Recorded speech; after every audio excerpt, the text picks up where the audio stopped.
In this module, you'll learn more about the Indian residential schools, the most well-known of the government policies that aim to assimilate Aboriginal peoples.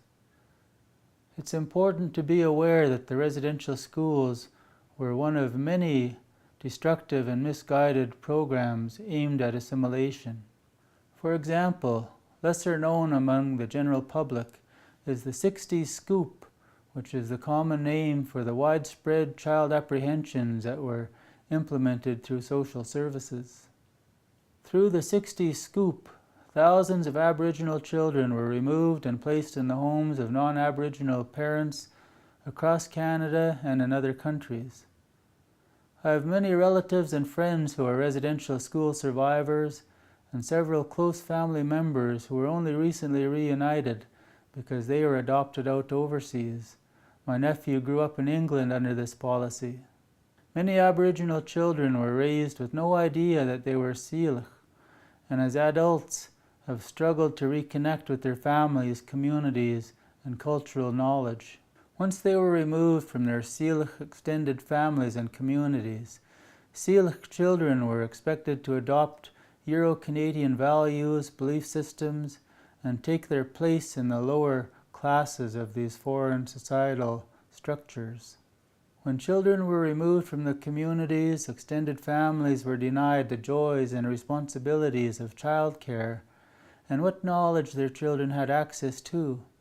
And similarly, children were denied the experiential day-to-day love, influence, and knowledge of parents and extended family.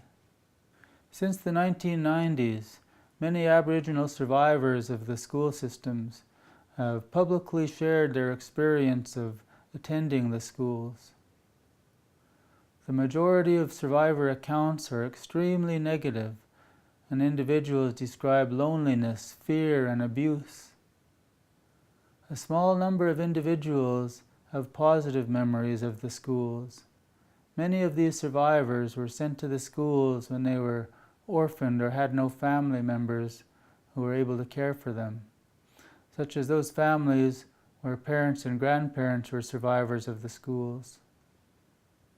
For a more direct account from survivors' perspectives, we're going to watch a short film about the experiences of some of the Seelich people who were taken away to residential schools.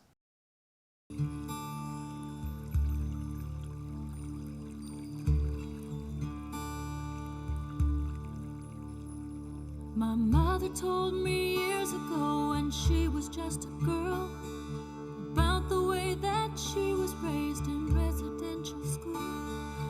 First thing that happened was they shaved off all her hair and burned it with their clothes.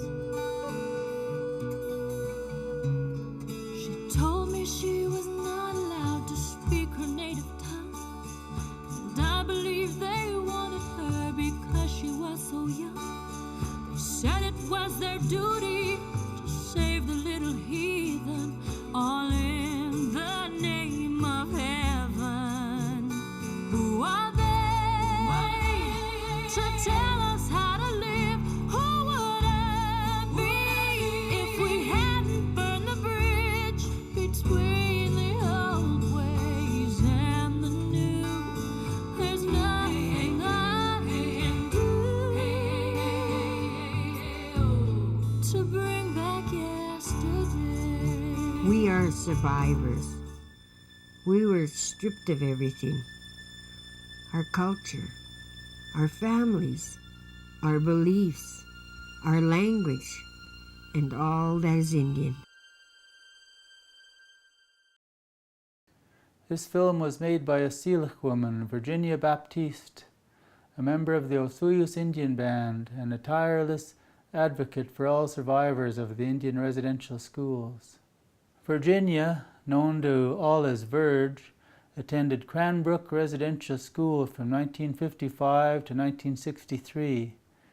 Before her, her mother had attended Cranbrook, and she had been locked in a cellar with no food and water for 2 days.